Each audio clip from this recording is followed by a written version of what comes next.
Welcome back to Live With, brought to you by Species Nutrition. Visit speciesnutrition.com. I'm Dave Palumbo, and back by popular demand, Shaun Davis, part 2 today, the storytelling days. Shaun, welcome back to the show. I heard you had a little mishap and you were in the hospital for a week. Yeah, after I did my last interview with you, I felt a bit dizzy and felt like I was going to collapse. So I went back into the hospital and we found out that the pacemaker I got wasn't strong enough. Obviously, my lower chain was beating too slow, my upper chain was beating too fast. So they had to upgrade my pacemaker. So hopefully now I'm back on my feet and up and running. So I spent the last 9 days back in hospital. Yeah. You have a pacemaker which is similar to what I have, which is a defibrillator. The pacemaker kind of will, pace your heart if your rhythm is off. I always worry. How sometimes you touch a light socket and you get a shock. I'm always worried that I'm gonna ruin the unit. I'm gonna electrify myself, and that'll be the end of me. It's a scary thing. I never felt anything really. So, I mean, you actually were almost losing consciousnness. So I imagine that's a very scary feeling when your heart's not beating properly and you feel it, right? Yeah, very, very much so. I mean, as I say, at first I was collapsing on the first stages of this process I've gone through. Right. I was collapsing and a couple of times I blacked out. On the second time, I didn't collapse, I was so much going dizzy, but it is a very scary thing, honestly. And if anybody bodybuilder out there is going through any dizzy spells, or please get straight to the hospital, because it is very scary. It really is. Yeah, arrhythmias are deadly because they're not forgiving. It's not like you have time to get to the hospital. You throw an arrhythmia, you just die. So.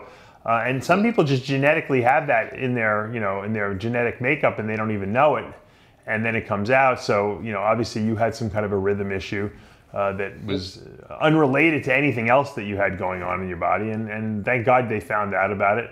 I didn't discover mine until I was cycling. I became a cycler all of a sudden. I was cycling outside, and I was throwing these crazy high heart rates out of nowhere, like 250. It'll go from 150 beats a minute to 250, like in 3 seconds. And that obviously you can die from that. Luckily, my heart was strong and I pulled out of it on my own. But I have backup now just in case. Oh, definitely. I mean, my doctor, he was really, really nice about it, and he understood. And the good thing about him, we spoke about the stress in the stress sport in general as on people afterwards. What they've gone through their sport as a professional athlete or a really serious sports person. The amount of stress they put on their body is unbelievable. Yeah. It's just this weekend we found in England a soccer player. He's only 32 years old. He came off a football field and his BPM was 300 beats per minute. Wow. And he's 32 years old, a young soccer player. Shoot. So it can happen to any sport, anybody. Right. So right. It's good to get checked out. It really is. Yeah, and a lot of times you don't really notice that the arrhythmia unless you are performing at a high level like that. Not many people push their heart to that extreme like we do in bodybuilding, under a squat bar, or a soccer player might be running around the field, or basketball player. So you're right. If you feel symptoms, it's important that you go get these things checked out. Now, you promised this last time, and we ran out of time. We were going to get stories from you. Now, I'm going to ask you a couple different things, and then you can throw your own stories in. But I know that you've had a lot of good run-ins with a lot of the different IFBB pros, especially on that European tour. This past Monday on Heavy Muscle Radio, Chris Aceto and I were talking about Nasser. Now, Nasser was kind of friendly with me. Nasser was kind of friendly with everyone, but he really wasn't your friend because behind your back he would make fun of you, and he had little nicknames for everyone, and he had he always had something bad and something good to say about everyone. What was your experience with Nasser competing against him? You know what? I actually got on really well with Nasser. Yeah. The only problem with Nasser is he was very demanding. Shaun, come here. That's what I used to say. Shaun. I used to say, I'm not a dog, Nasser. He told me like that, But he was quite a funny guy, because that story Lee told you the other week about when we was at the table in Czech Republic the night before the competition. Tell the story, because I don't think everyone has heard the story. So Paul Gillette, Lee Breeze, they sat in the restaurant in the hotel where we're staying, and me and Nasser, we decide to go down in the same restaurant and have something to eat. So we walked in, and I was like, "Shall we go sit with them two?" And Nasser, no, we sit on our own. We sit. I was like, "Okay." Yeah, why did Nasser want to sit with them? I don't know. Was Nasser threatened by Paul Gillette because of how big he was? I think so. So Nasser says, "No, we sit over here." So we sat the other far side of the restaurant, me and Nasser, and we're obviously getting some carb meals in, you know, some dried cakes and things like this. Next thing, the guy, the waiter comes out with a two big Knickerbocker glories. I mean, they were massive. And he pulls them onto the table. And Nasser goes, "Who are they for? For the wrong table." You know how he is in his voice. Yeah, he's very serious, man. And this young waiter, it's like, he's dead serious. He's just doing his job. He says, "They're for you, sir." Not understanding that we've got to show the day before. You can't eat ice cream on Knickerbocker glories. So what happened? Lee and Paul Gillette sent over the ice cream to Nasser? Is that what happened? Yeah, he says, well, "They're not for us." He says, "If they're for you, sir." He says, who's sent them over? And then he looked over, and Lee and Paul was waving like this. And Nasser went mad. The table went up. I was like, he's going, Shaun, come on, we're going. Not standing there sitting around here with them idiots. He was probably like this. He was like, "Shaun, I will not put up with these very, very weak-minded individuals over there at the table across the restaurant. They belong sitting with each other because Lee is a dwarf and Paul Gillette is a giant, and they probably have pituitary problems, and it is affecting their mind and how they are thinking. So I don't want to be around them." Right? He'd be something. Honestly, you just said right. He's saying, "Shaun, I don't want to be around these people. They're silly, crazy people. They have no mind." I was like, all the way back up to the room, wouldn't stop moaning. For the next hour, just moan. Yeah. It's just such a... Yeah, the only reason why you were friends with him was because he was beating you. If you would have beaten him, that would have been the end of it. You would have never been his friend. He would have gotten rid of you too. So. He used to say, he'd say, "Oh, Shaun, you helped tan me? I tan you too, you tan me?" I say, "Yeah, Nasser." And the first time I ever tanned him, you know, it was like, I went into his room and he got the tan out, and I started tanning him, you know, helping him all over, you know, where I could. Next thing he owns his cheeks to his backside. Like, "What's the man, Nasser?" "Yes, get in there. Get right in." Oh, no, this is no way. This is in the day. People don't know today. This was in the days before they had spray tanning. You had to tan yourself back then, right? Yeah. People don't remember that. We'd get up early morning the day before a show. I just tan at 6 o'clock, 9 o'clock. You know, probably have 6 tans in that day. I know, it was brutal. I hated it. That was the worst part about competing, tanning. Oh, it was crazy. And you shower afterwards, get the rubbish off, and then tan again. And that's all you did totally all day, just carb and tan up when you're doing it yourself. I mean, these days you've got it easy, just get one spray tan and that's it. But no, I used to have it. He used to make me laugh because the night before a show, he used to say, "Oh, 6 o'clock we can start the insulin." And I was like, was Nasser always asking you like drug questions to see what you were using? Oh, all the time. He's like, "Oh, I got insulin. Come on, we go upstairs. We got and it'd be tins of apple pie filling and cherry pie filling and things like that. We get the thing that's tin opener. Right, Shaun, we have 5 IBUs now, and we have them 2 tins of filling. Okay, in 1 more hour we have another one. I was like, oh. Yeah, that was the Chad Nichols like methodology of carving up. I didn't really see it that way, but it worked for a couple of these guys. Some guys it worked really very well for, but it seemed like a lot of sugar, you know, to me. Oh yeah, as I say, you'd cut all your water out by then. So, but no, it was just getting as much crap in as possible, like the sugar content. but you'd have a little bit of insulin, only four or five IUs, just a little bit to help it through. You know, I used to he had you taking 5 IUs of insulin, but you probably needed like 50 IUs of insulin to get all those carbs that he had you eating, right? I used to say it was Nasser's insulin party. I was just joining in. What was the you would do it? You were just hanging out for the party. How much insulin would Nasser use in the course of a day when he was carving up? Oh, he was very. You know what? He was very. I only used it with him in the carving up process, like as I say, when we was on tour. So when we shared a room or whatnot, or was hanging around together. So we'd use 5 to 10 IUs each time, and that's all we'd use, not a lot. Right. You know, we wouldn't go crazy on it, you know. But yeah, he was a funny man. I mean, I can remember I brought him back home to England when we was on. The tour consisted of it started in Germany, then it went to it started in Spain, went to Germany, went to England, went to Budapest, went to Helsinki, then went to Russia. Wow. But that was in the space of, I think it was 10 days. Oof. So we was competing every other day, virtually. Were you guys on buses, or were you guys flying in airplanes? Pardon? Were you guys going by bus, or were you flying around?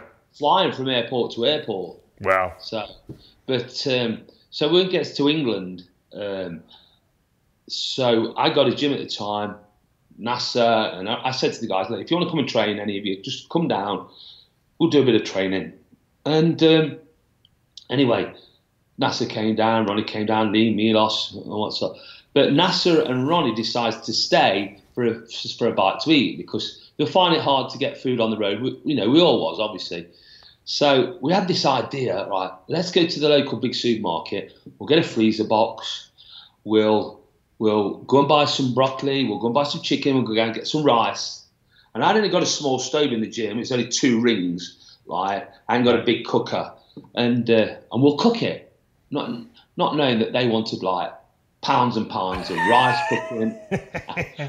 This is at 5 o'clock at night time, right? Oh, no. So we get to the supermarket. We walk in. We both got a trolley each.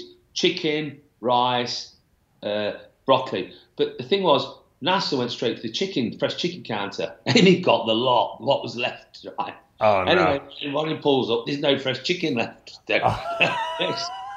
He starts arguing in the middle of the supermarket. I'm like, oh my God, this is where I live. And you took what was it like? What was Ronnie saying? Come on, Nasser.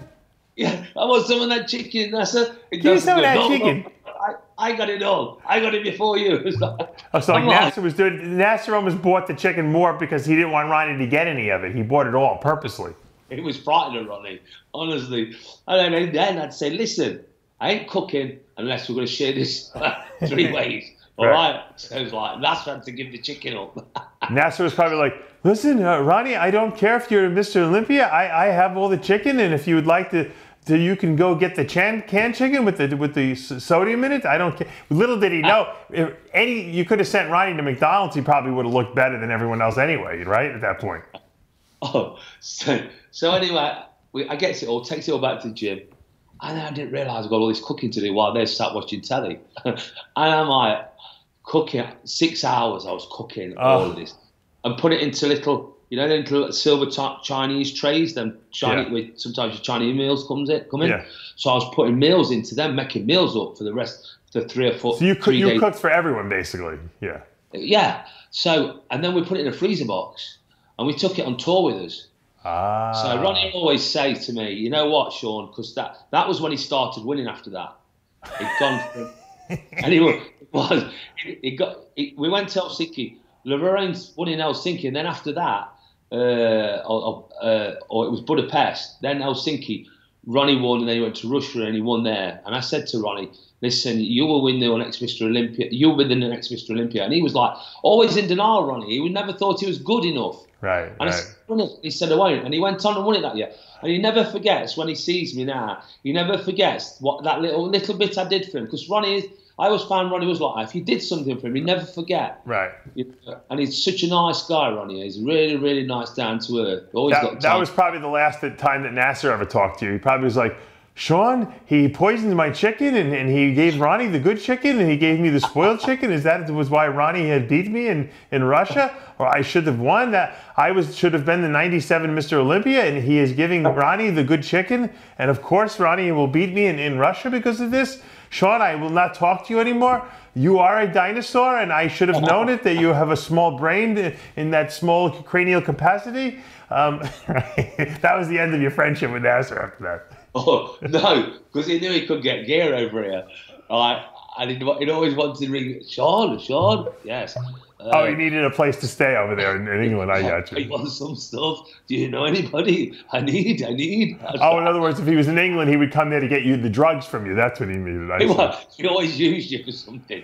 So what would Nasser need for a weekend? Like, let's say he's coming into Europe and he's coming for like a week or whatever. How much stuff would you have to get him for the week? I mean, I can't even imagine how much he could possibly need. You know? Who, Nasser? Who? How much stuff would Nasser possibly need when he came to Europe? I don't know. You know what? I didn't only spend time with him when he was dieting. But he always consumed big meals when he was dieting as well. Did he ask you for drugs? Like when he would come to Europe, when he would need you to get him some like sustenance or some growth or stuff like that? He was always inquisitive about drugs. You're right. But what did you tell him? I can't get it for you? I mean, because we used to try. Say, I can't get. You can. Look, you must be able to get them. You can get them for yourself. You can get them for me. Right. So how much would he need? Like, what would he possibly need coming over there for a week? You know. Hey, listen. He once said to me, Shaun, I need 1,000 sustenance. 1,000 sustenance? What is he going to do with 1,000 sustenance? What are you going to do with them? I'm going to use them all myself. Shaun, I am coming over to England for the week, and I will need 1,000 sustenance. I will need 1,000 sustenance. And Nasser, who do you need the sustenance for? Oh, I will use them all myself. I will use hundreds a day, and because I hear Ronnie is using 100 to 1, so I mean 99. So I will use one more than he will use, and you will get them from me because you were my slave. I am Nasser. And you'll be like, Nasser, where am I can't get you 1,000 sustenance. Shaun, you live in England. I am sure you are 335 pounds. I am sure you're using 400 sustenance a week, but that's Nasser. Do you know what? He talks to you sometimes like you was a second-class citizen. He's so funny too. You can't say no to the guy because he's like really. You think he's joking, but he's really serious. You know. He's very serious. Yeah. Sometimes he used to laugh. He used to say, Shaun, what are you laughing at? Yeah. It's not funny, Shaun. Shaun is a mongoloid. He does not know that he is one, but I must be nice to him because I need my drug contacts in England. And Shaun, I will need growth hormone, and you will have to get me.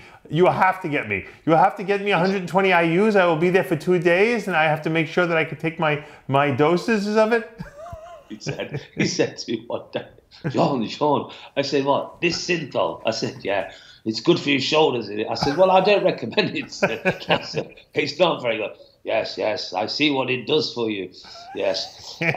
Maybe I can get 100 bottles. You know where I can get it from? Remember that? I don't know where he got it from. I swear I didn't get it in.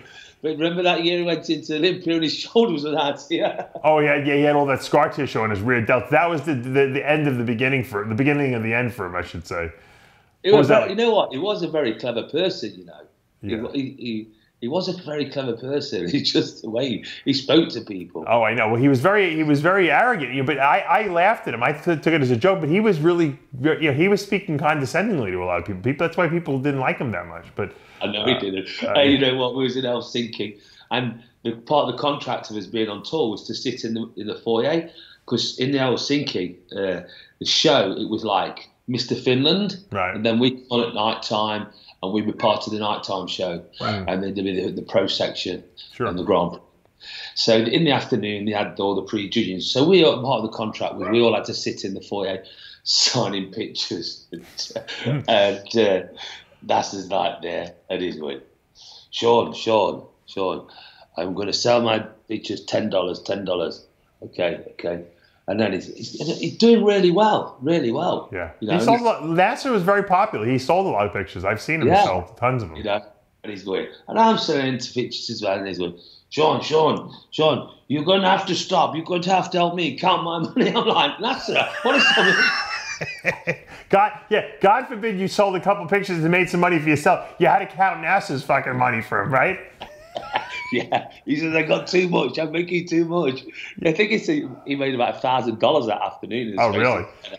Yeah, no, Nasser was very popular. But he was I could see he was going to make you his little lackey boy, you know. I'm surprised he didn't send you for lunch to go get lunch from, you know. No, I didn't go that far. It was funny, but it was just funny because I'd only just come onto the circuit. He'd been on it for a few years, quite a few years. I'd just come into the pro section, so I was just kind of taking it all in at that time, you know, and trying to understand it all, you know, because there is a lot to understand. People don't realise once you're at that pro circuit, there's a hell of a lot to understand. Well, he knew that you were like a fan. That's why also, even though you were a pro, you were like a fan. So he took advantage of you in that sense. He knew that you pretty much anything you asked him, he asked you to do, you would do for him probably, right? Back then. Yeah, I would help him out, because I mean, even like when we flew to Budapest. I took a lot of oatmeal bars with me with flapjacks, which we use over here for energy. Right.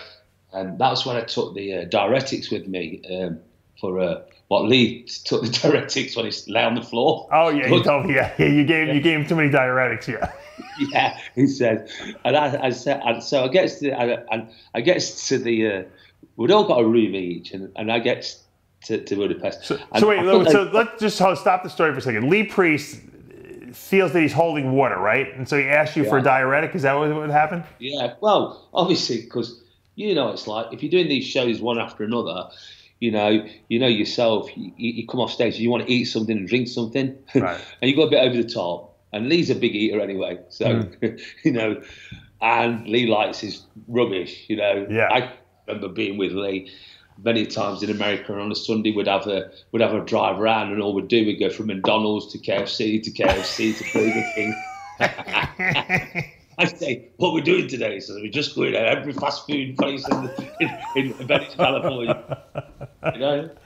So yeah, I got. So next thing is a knock on the door, and it's Nasser. Shaun, have you bring the flapjacks? Have you bring the carb? Have you bring the? And I said yeah. And then next thing, there's a few more. There's Lee and there's Ronnie, and I'm like, fucking hell. Oh, sorry. I'm like. So everyone's eating all your carbs basically. I was hardly left with anything for myself. Right. But that's why I didn't mind helping everybody. It was good. It was nice. Well, yeah, but you know what? You had a very good. I knew you back then. I met you a few times. You had a very good, carefree attitude. You just loved being in the sport. You loved bodybuilding. You were around all these guys that you probably looked up to earlier in your career, and you were just happy to be there, I think. And so you shared with these guys because you didn't really feel threatened by them. They never would have shared with you. I didn't realise that though, you know? Yeah. I can remember it was on tour. I mean, Ronnie and Lee would have, because they were good guys. But like the Nassers out there and Shaun Rays, they wouldn't give you spit out of their bag, I'm sure. Oh, no. You know, because to get your pro card in them days, like we said last, you had to be number one out of the whole of the show, whatever show you did, you know, what country, you had to be number one. You had to win your class and win the overall, and then you got it. And it was an honour to get that pro card and go and compete with these guys. These guys were the ultimate. So you was part of that package, and it was so nice. I mean, I can remember the guys on tour this certain European tours. The Mike Matarazza, he was a nice guy. There was Milos, Lee Priest, Ronnie Coleman, Kevin LeBrun, Nasser, Vince Taylor, Chris Cormier. You know, I was with these guys. It was so nice, and I got to know them as friends, and I got to do some really silly things with them. You know, which was nice. What did you never went out with Chris Cormier, did you? Oh my God, I can remember out with Chris one time. It was after the Arnold, I think. I was in this nightclub, and next thing, Chris is dancing his head off, and he's right, really mad, and next thing, he's collapsed on the pool table, and he's starfished on the pool table, and he's soaked out. I was like, what's going on here? Anyway, I took him for his first tattoo with me and Chris. Oh, I didn't know that, really? He has a lot of tattoos also. You must have started early. Oh, well, it was one day when we was in Venice. Me and Lee had been training. We'd gone back home and we decided, it was like, what can we do today? We've got nothing to do. We're bored. So Lee says, let's go for a tattoo. And I'd already got one. Right. And Lee hadn't got one. And so I said, well, no. I said, oh, so sorry. So let's go and see Chris Cormier. So that was it. Let's go see Chris, see what he wants to do. So we goes over to Chris's house. And Chris is sat. He says, I said, let's go for a tattoo. So I was like, Lee, yeah, let's go for a tattoo. Oh, so this is funny because Lee and Chris have a ton of tattoos. So this is the first tattoo for both of them? Yeah. Wow. First time they had a tattoo. So I'd already got one. So he goes down to the Venice Beach seafront. And so there's 2 tattooists and there's 3 of us. So Lee knew what he wanted. I knew what I wanted. Right. And Chris couldn't decide what he wanted. So we're both in a chair, and Lee's had the Superman, the Superman thing on his shoulder. So he has that. I has a dinosaur in a Union Jack. Right. And so they start tattooing away. And next thing, Chris goes, "See you guys. I'm going. Bye." Oh, you didn't get one? So he walked out the shop. Lee was like, you said you'd have a tattoo. You said you'd have a tattoo. I said I'd have one if you have one. You come here. You come here. I was like, but then Chris come back in again, and he had his tattoo done. Like, so it was funny. Yeah. What did Chris get on his body? Well, I can't remember what he got now, but he's covered in them now. I mean, I can remember Lee coming over to England a few years ago. We took him around England on a tour, doing some seminars, and the amount of tattooists that was contacting me to say, could you bring Lee to my tattoo studio? Well, I'll tattoo him for free. Oh, wow. He came with no tattoos on his legs and went home with all his legs tattooed. Oh, he did? I didn't even realize. Yeah. Yeah, he's definitely addicted to the tattoos. There's no doubt about that. Anyone who tattoos their face is a hardcore tattoo guy, you know. I know. I can't understand why he had his face tattooed. I can't understand. He's getting it erased now. You know, he's been getting the treatments to get them removed. All of his tattoos? No, the ones on his face. Oh, now, the funny thing is, he's like, I might get it removed and then get a different one. I said, man, you're a glutton from punishment. It's way more painful to get them removed than it is to get them, you know. Yeah. Do you know what? What makes me laugh is the amount of guys that follow him and have the same tattoo on their face. There's a lot of followers out there. You know that, Shaun. I've seen him with the same Lee Priest tattoo. I know. You know how many people got that Superman tattoo after he got that? No. Too many people that I can't even tell you how many bodybuilders back in the 90s and had that stupid Superman tattoo after he got it. It looked good on him because it was original, and then everyone copied him. You know what? When he came to stay with me, we was getting everywhere we went, people buying him mugs and pajamas. It's like Superman stuff. Oh, really? That's so funny. Everybody gave Superman stuff. But, yeah, that talk. I tell you, who was a nice guy in that talk is Vince Taylor. A really nice guy. Yeah, I love Vince. Vince is good people. What was your experience with him? Do you know what? What such a gentleman. You know what? He was serious in what he did, but he wasn't in a way. You know, right. It's like I can remember he couldn't wait for the bus long enough when we come off stage in Budapest, so he got a taxi home and we got back to the hotel, and he'd been in the bar and he'd had about three or four pints of Guinness already, and he had a pint of Guinness in his hand. You know, he helped me in my daughter, helping me to get my daughter, because he used to help tell people how to you know, us guys sometimes have problems having children, right? You know, and he told me, you know, Shaun, go away, use 2 hours of growth a day, bit of propionate now and again, or you know, and something will happen, and it did, and I ended up having my beautiful little daughter, and it worked for probably all the wrong reasons. What was his formula? I have my own baby making protocol I give out. What was his protocol? His formula was 2 IUs of GH and just add a little bit of propionate in there. Really? And that was it. Well, I'm sure the GH had nothing to do with him getting pregnant. I don't know what the propionate could have done, but it obviously worked. How quickly did it work? Very quick, actually. I'm surprised. I got to ask him about that when I interview him again. I wonder if he even remembers that. He probably does. Because I had, I tell you, I told it to a couple of friends of mine, and it worked with them, and they got their wives or partners pregnant. Using propionate, huh?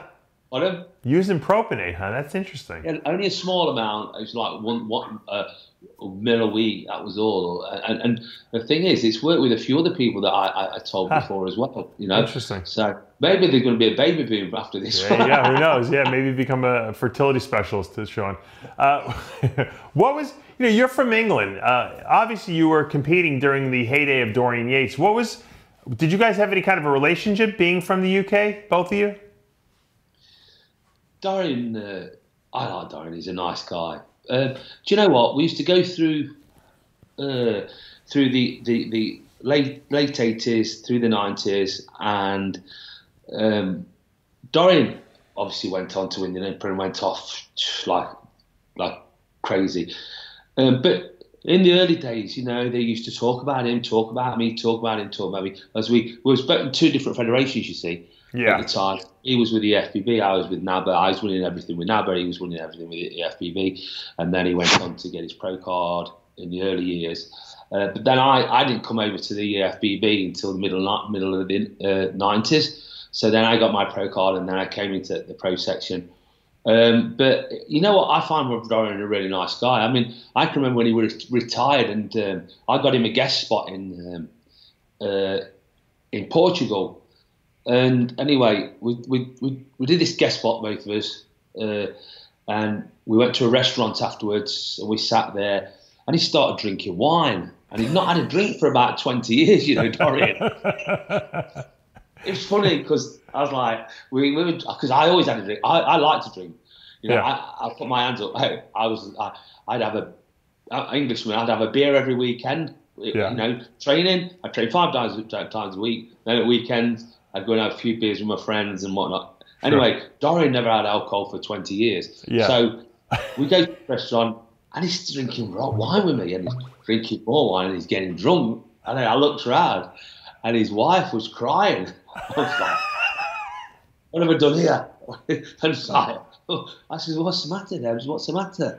She says, I've never seen Dorian this happy in 20 years.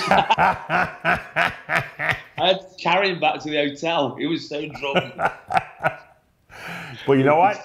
Whatever him not drinking for 20 years worked, because he won the Olympia 6 times, right? Oh, yeah, I know. Probably if I'd drank for 20 years, I might have been the same as. He told me a funny story once when he was in his back garden, and he was dieting for the Olympia, and his next door neighbour was having a barbecue. And he could smell all the burgers and the sausages and everything. And he says, I said, what do you do? He says, I went that round and told him to stop his barbecue. His family barbecue. I said, you can't do things like that. He says, well, I didn't want them smells over my back garden. I couldn't stand them. I used to enjoy watching other people eat when I was dieting, because it was like a vicarious thrill for me. It was like I could almost enjoy the food through them, Yeah. And the great thing about contest dieting, people always complain and they can't have this, and they had to miss this party or this barbecue. Who cares? It's only 16 weeks, the contest diet. After that, you can eat whatever you want. I mean, I don't know why people always complain so much. Yeah, it sucked when you couldn't eat what you wanted and you were starved and you were at the very end. It was tough, but ultimately it was always over. You always got a chance to eat what you wanted. I mean, I was like you. I was like just the same shit. Once my dieting started, 16 weeks, 15 weeks, whatever, that was me. Shut down off everything that was crap. Just go to basics. Yeah. And that was it. I would honestly, like yourself, it was 15 whatever weeks, just pure training. Get your head down. What's the problem? It's done in no time. Right. Too many people chuck too many sauces and too many things on the diets these days and trying to make out this and that and whatever. Right. And then. True. I think we lost Shaun there for a second. Try to get him back. The next guy I really wanted to talk about is, because if Shaun, I didn't know Shaun was a big drinker. Now that we know Shaun's a drinker, I got to find out if he ever went drinking with Kevin Levrone, because Kevin is an admitted drinker, especially on that European tour. So we'll have to ask Shaun that when we get him back. Just up in there. Oh, there you go, Shaun. Shaun, I wanted to ask you, Kevin Levrone was an admitted drinker when he would go on these European tours. Seeing that you like to drink a couple of beers yourself, did you guys ever have a couple of drinks together? Me and Kevin? Yeah. No, Kevin, he kept himself to himself, a lot of the time. Kevin, I can remember being on the bus, and he just won it. He just won a show, and he sat at the back going, with his check and going. And the thing was, he stunk of fish, right? And he sat at the back because nobody could sit near him because he'd been on a diet of fish for about 7 weeks and it was coming out of his skin. Yeah, you can smell fish coming out of your pores when you eat a lot of it. That's absolutely true. Yeah, it was coming out of it. But he kept himself to himself a lot, But did I tell you a story about Sonny and Milos? No. When I took him to buy some stuff. No, tell us the story. Tell us the story in case people haven't heard it. Oh, so we're in England, and they said, "Oh, you can get gear in England, can't you?" I said, "Yeah, well." He said, "Will you take us to get some?" And I was like, "Well, yeah, if you want some." Anyway, Milos, and Sonny. Yeah, Sonny Schmidt, so funny. The late Sonny Schmidt, yeah. Yeah, what a great, funny man. Always laughing, never stop laughing, And he goes, so he gets there, and we could buy whatever we want. It was all there out for us. So what would you, if you walked into an English pharmacy, what would you find anabolic steroid wise? Oh, you wouldn't get it over the counter in England. It would have to always black market. Oh, okay, I got you. Yeah, you'd have to go and see someone who do it, and it was like, so what's the name? You go and you'd see the person who you'd try and get it off, and he'd be there, and Milos go, well, he got his bum bag and he was going, well, I'll have one of them, and I'll have one of them, and one of them. And I'm going, well, I'll have a few of them, and I'll have a few of them, and I'll have a few of them. And then Milos Sonny gets all his money out. He goes, I'll have everything with that. So whatever he got on him, he bought everything. Did he really? Now, how would Sonny Schmidt get the stuff back to Australia? Because Australia is very strict. I don't know. That was his problem. I know that they search everybody going into Australia. Sonny must have had some kind of a way to get it in there or something. Oh, no. He must have done. Yeah, because when we went to Australia to do some work in Australia, and Charles Claremont was with us. You remember Charles Claremont? Yeah, sure. Great bodybuilder. And Charles got stopped and he got interrogated, because if you tell him you haven't got one thing on you, that's it. They're really interrogated because they're really strict in Australia, very strict in Australia. I get stopped in Australia every time I go now, and I'm not even a big guy anymore. They stop me every time. They're like, okay, over there. It's like protocol, and they search my bags. I'm like, what do you guys think I'm bringing in here? You think I'm nuts? And they laugh. and the same guys that are searching your bags looking for gear, they're asking you how to use it. Oh, you used this stuff before. How do you use this stuff that you guys are taking? I'm like, you guys are trying to bust me now, and you're asking me how to use this stuff? It's crazy. Do you remember? It was talking about Sammy Benu last time. Sammy is a nice guy. Sammy is a really nice guy. And I'll tell you a funny story about. He told me a story one day about he could do weed impersonations, Oh, Samir is the best. Samir Benuda's got the best. He used to go like that, I need to talk to you. So anyway, he used to ring people up like, he was one of the Weeder brothers. Yeah, he'd call people on the phone and pretend he was Joe Weeder, and a lot of times he'd fool a lot of people too. They believe it was Joe. He told me he fooled Paul Dillette one day, right? So if Paul's driving down the road, this is his story. He told me. He says, well, sorry, he didn't fool Paul Dillette. He used to ring Paul Dillette a lot doing it. Anyway, so he says Paul got a phone call one day, and he goes, "Hi Paul, I need you to come in the office to come and see you." Paul goes, "You know what, Sammy? Stop messing about. Stop." Paul, it's not Sammy. It's Joel. He's going, "Listen, don't stop messing about." And he started getting really irate. Listen, I don't like that Joe Weeder. I don't. He goes, "No, this is Joe. This is Joe Paul. I think you really need to come and talk to me." So it was the real Joe Weeder calling. It wasn't the Samir. No, but Samir used to always call people up to Joe Weeder. Nasser would say, "You see, I told you, Paul Dillette is a cretin. He has mental capacity problems. He could not even tell the real Joe Weider from the bogus Samir Bannout impression. It was. Remember the Barbarian brothers? Remember them? Oh yes, very well. Yeah. Oh God, they baby! First time I got to America, I bumped into them straight away in Gold's Gym because I used to stay at Ed Connor's house. You know Ed Connor? Yes, of course, we all did. A nice guy. He used to stay at his house. You know, go and train down at Gold's in down at Hampton Drive. And so anyway, I get to meet David and Peter Paul. And so I got a friend who says to me one day, Shaun, yeah, can you do us a favour? I said, well, could you go downtown Santa Monica to the police station? I said, what for? Well, one of my friends is in there and needs someone to go and sign him out in the police station. I said, why don't you do it? He went, why don't you do it? I was like, well, the police are after us. I was like, you know, yeah, I'll go down there and sign him out. What? So who got arrested? David? One of the mates, one of the friends. I don't know who it was. I had to go down and sign them out, but they were nice guys, funny guys, them two. David and Peter's out of his mind. He's a nice guy too, but he's out of his mind. David is great. I'm very good friends with him. And David ended up doing photography, didn't he? Yeah, he's an unbelievable creative genius. I mean, with that camera, with videos, and even just building things. Someone should do a movie about those guys. It would be a super interesting movie because it's sad in a way because they were going to make it in Hollywood. They were doing major movies there, and they were so hard to work with that Hollywood blacklisted them essentially, and they couldn't get any more work. And so they had to go. You know, they had to completely change direction, and they had to recreate themselves essentially. It's an interesting story. It's definitely one of these true Hollywood stories you can see.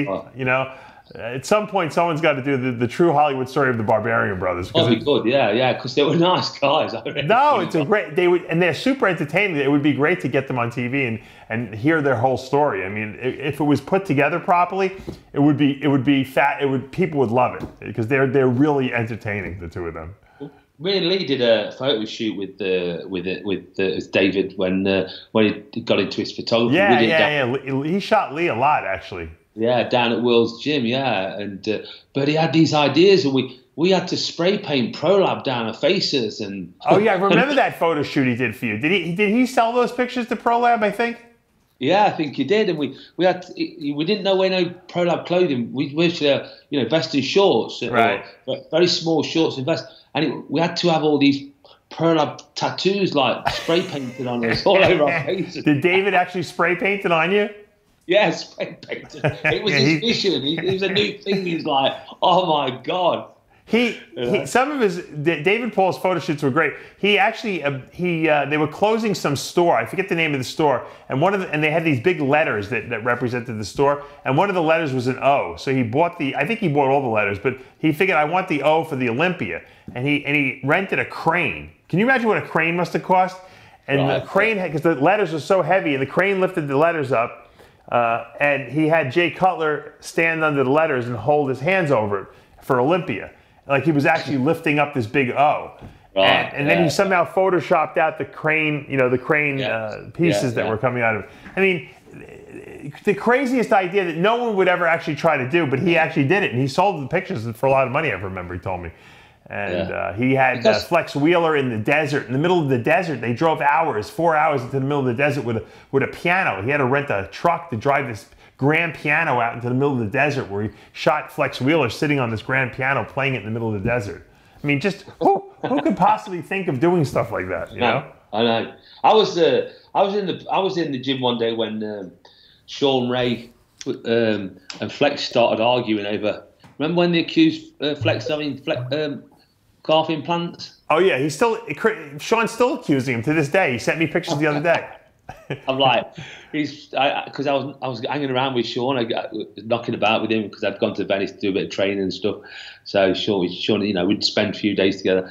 So one day Shaun said, "Let's get down Powerhouse and go have a workout in Powerhouse." Because obviously, people might not know they're all close together, aren't they? There's Worlds and Powerhouse and Goals and anyway. So I goes in there and we're having a train session. Flex walks in, and then next thing, Shaun starts going on at Flex about his calves, and I'm like, Where's this coming from? What was Flex having, like a nervous breakdown? Was he getting pissed off? Yeah, he's got a bit aggressive. So we walked out in the end. We cut short our training program and walked out. And Shaun, he said he had these issues with Flex having these calf implants. Well, do you think the Flex had calf implants? I don't know. I don't think he did. I don't think he did. Me and Flex ended up going to Dubai to do some guest spots in Dubai. You know, really weird. I don't know whether you've been to Dubai to do any guest spots. I did in 1996, and I'm actually going back in 2 weeks. It'll be the first time I'm there in 22 years. Quite a difference. They look after you. They really look after you. You know, I mean, I can remember flying into Dubai, and I flies in, and this comes up on the intercom. Come, Mr. Shaun Davis, making himself known to the airline staff. I'm like, oh my God, what's the family gear in my bag? That's it. I'm going to get locked up. So anyway, I thought, no, I just be a bit ignorant. So anyway, again, come Mr. Shaun Davis, making himself known to the airline staff. So I put my hand up and said, "Can you come to the front, please, Shaun? We need to speak to you." Next thing I get to the front, there's this little tiny guy waiting for me. Honestly, he must be 4 foot tall, 4 foot 5. He's like, passport. I'm like, oh God, here we go. So, with me, so I'm walking with him. Next thing, I'm walk to these 2 great big glass doors, and they open up. I walks in. This little guy says to me, "Stand there." Okay, I stand there. He goes, "Prince Talal Al of Kuwait. This is Mr. Shaun Davis. I'm next. I'm in the Royal Lounge, Royal Suite. I'm with royalty." I'm like, oh dear, never done this before. So I goes over to him and says, "Hello, Your Royal Highness." This sits down. And he goes, I says, "Excuse me, what do I call you?" I said, he went, your name's Shaun, my name's Talal, and we'll keep it at that, okay? I says, what are we waiting for then? We're waiting for Flex. So we had to wait. I had to sit 20 minutes. Honestly, I'd sat with Prince and I didn't know what to say. I was feeling uncomfortable. Yeah. And those guys like bodybuilding. It's like we would be about LeBron James. They don't care about LeBron James. They want to hang out with like the top bodybuilders, those guys. The sheiks love it. They love the bodybuilding. It was like, he says, "You know what? You're here. While you're here, you're my guest. I want to train with you every day. I want you to show me everything. I want you to." So next thing, he comes, next day, gets picked up from the hotel, and he's like, he comes in, and he's in a crop top, vest, and baggies. I'm like, this is the Prince. He had to do his workout, right? He had to train. He took me to a gym, and he got cleared. Everybody's cleared out the gym. He got the gym to himself. Sure. And he said, "Shaun, is there anything you need before you work out?" I went, "What do you need? A drink or anything?" Like, I went, "I'll take a Gatorade." Yeah. Yeah. I said, "Yeah. Write down on this piece of paper." And all of a sudden, this little guy, this 4 foot guy, came from nowhere. You probably could have written down 100 IUs of GH, and he would have given it to you, I'm sure. Anything I could have put down on there, it got it me. Yeah. I was within 15 minutes, what I wrote down, it came back with it. I put sustain on it, I put an apple on it. Yeah. Don't tell Nasser. Nasser would have been on an airplane out there in 3 seconds. He would have been like, "Shaun, you must hook me up with this. I want half of what you got. Yeah. Maybe even give me 3/4. You don't need that much. I will take it off your hands. Don't worry about it." Yeah. When I was in Dubai, I didn't meet the Crown Prince. I actually did a guest posing, but all the guys who were running the gyms down there, they all wanted me to come to their gyms to pose. I was like 290. I was dieting down. I was ripped. And they were giving me bags. They were just handing me bags full of gear. I'm like, "Guys, I can't take this back with me. I appreciate it and everything like that, but there's nothing I can do with 3,000, the Dianabol pills, Take them back." They're like, no, you keep them. I'm like, I am only here for a week. What am I going to do with it all, Literally. Oh, presents all the time. Yeah. Gold, chains, evenings with the friends, and It's nice that someone in the world treats bodybuilders nicely, right? Isn't it kind of nice of it? I couldn't go anywhere. Me and Flex, wherever we went, we had to have armed police or armed guards. This stage that we were put on, it was a man-made stage, and afterwards, when we'd finished, the whole crowd wanted to jump on stage, and the stage was swaying all over the place. I was flexing. Well, after all, you are a dinosaur, so dinosaurs probably are not meant to stand on stages like that. Those are for like 100-pound people. Those stages. I know. I tell you, but then there was when we was in Germany, me and Jay Cutler. Jay Cutler, if you ever ask him, he always finds this story really funny. I was dieting, he wasn't. I was dieting for Night of the Champions, and it was April time. I was in Germany at the FIBO in Germany, and it was late night, 10 o'clock. I wanted something to eat. I didn't want the chicken because there was brine in the chicken. I wanted some rice, but there was nothing. So, well, I didn't know there was brine in the chicken, right? So I said, chicken, fresh. He said, yes. I said, there's nothing in it. He said, no, nothing in it. I said, okay, I want the chicken and just some rice. That's all I want. Anyway, the chicken came out, and it was full of brine. And salt. You mean salt, for people who don't understand. Brine and salt, yeah. And you could taste it. I went mad. You know how you want your dieting? You lose your mind for no reason at all. You're just completely irrational. I said to the waiter, you told me this hadn't got salt in it. No, it hasn't. The chef said, you said the chef has said nothing. I said, that's it. I got up, I ran into the kitchen, I grabbed the chef by his throat. Oh, no. His chicken in my hand. I go, you told me it's hang on. Jay's coming in. Shaun, leave him alone. Jay's got to be the voice of reason, yeah, because he didn't want you to kill the guy, yeah. And I said, leave him alone. Listen, he'll have a bowl of porridge with some water in it. I got to ask Jay, next time when I see Jay in Dubai, I'm going to say, do you remember when Shaun Davis tried to kill the chef in a restaurant overseas because they put salt on his chicken? I bet Jay remembers everything. I guarantee he remembers the story. I know. Shaun, I'm going to cut you short a little bit. I got another interview coming up, but these stories are tremendous. We're going to definitely get you back again because I think we could probably do this for another 3 hours. But you got some great stories because you know what? You tell the truth. You were there with all these guys, and you had a different perspective because you weren't competing for the Olympia at the time. You were just kind of getting into it. And I love the stories because this is stuff that, that I didn't really know went on back then. I was kind of a fan of the sport. I was still coming up. A lot of the guys today don't even know about what went on backstage at these shows. It's not like it is nowadays. It was completely different. You guys were all together. Sometimes you were staying in the same rooms together. You were driving around together. You had to get drugs and food together. And it was a different era, basically. But it sounded like it was a lot of fun. Oh, it did, yeah. But I've got other stories, but despite other things like behind the scenes with with a few politics that were involved. Sure. Lee, and then funny times with Lee, when I took him to do guest spots, and my mate Denny Oy in Stockton-on-Tees, Lee he went to do a guest spot and he fell asleep. Fell asleep until my mate mentioned money. Lee woke up. He didn't want to do the guest spot. He just wanted to go home. The funny thing is that Lee could have made probably 10 times the money he made if he took everything more serious than he did. He was so nonchalant about what he was doing that it was amazing how successful he was. It tells you what a genetic freak he was. Oh, it was so laid back. It was unbelievable. We had so many funny times together. It was crazy. People think he's lying, but he's not. That was how he was, right? I mean, he didn't take a lot of drugs. He loved to train, and he just didn't take himself that seriously. No. I can remember one night in a hotel room, and I comes out of the shower, and he's stood there in his underpants, and he's jumping from bed to bed. And I said, "What are you doing?" And he's going, I'm trying to do my Superman. He was trying to fly like Superman across the bedroom from bed to bed. I said, "There's something wrong with you?"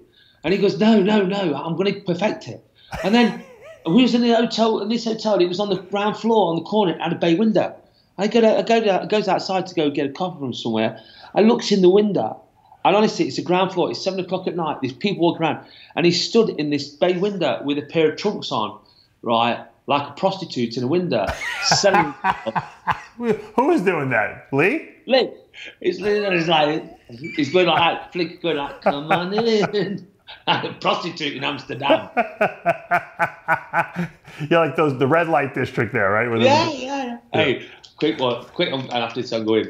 My brother says to me earlier on, he says, "Do you remember when he said I told him about being on there, and I told him about the insulin. I used an insulin, and Harry helped me to use insulin." And he says, "Yeah. And can you remember when I was running out of insulin one day? I got none left, and I went to get some, and you had nicked it and took it all, and I had to go to the doctors and beg for some more insulin, and they wouldn't give it me. And he was insulin dependent, and I took Who it. was? My brother." Oh, really? Oh my God, that's funny. You stole your brother's insulin. That's hysterical. Yeah, for training. Shaun, anyway, thank you so much. Thanks for the great stories and the memories. I'm glad you're doing better again health-wise.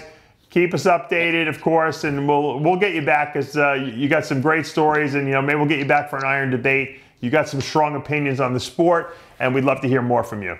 Yeah, and it just just contact me, and anybody out there who wants to Facebook me, they can find me on Facebook. Want to ask me any questions or anything, by all means, get in contact with me. But Thank you very much for having me on, and I hope to see you soon, very soon. All right, yeah, absolutely. Great seeing you again, Dave. All right, thanks, Shaun. Appreciate it. And guys, that's going to take us to the end of another episode of Live With, brought to you by Species Nutrition. Visit speciesnutrition.com. I'm Dave Palumbo. We'll see you next time.